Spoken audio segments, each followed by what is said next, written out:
Poznáte ten pocit, že zovrelo sa mi srdce? Keď sa človek veľmi zlakne, alebo keď je v nejakej veľmi nepríjemnej situácii, tak sa mu zovrie srdce, alebo veľmi búši to srdce.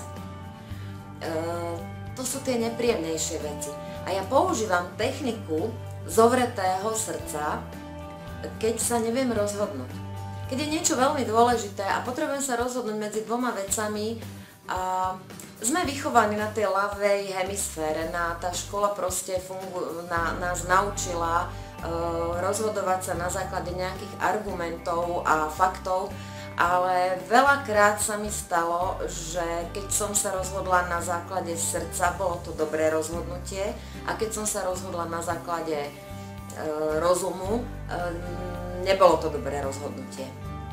Používam to takto. Ak sa mám rozhodnúť medzi dvoma alternatívami, tak sa stíšim a predstavím si, ako to bude vyzerať, keď to bude takto, a pozorujem, čo sa mi deje s telom. A ako to bude vyzerať, keď to bude takto.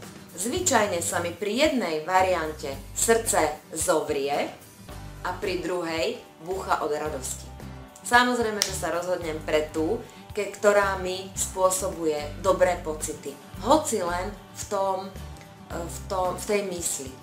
Aj keď je to niekedy na prvý pohľad úplná blbosť, že to proste nemôže fungovať alebo tak, 99% je, že som sa rozhodla dobre, keď dám na hlas svojho srdca. A keď človek ide za hlasom svojho srdca, žije sa mu nádherne.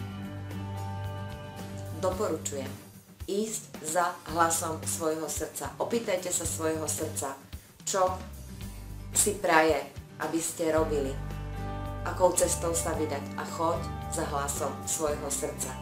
Tí, ktorí to urobili, nikdy neoľutovali.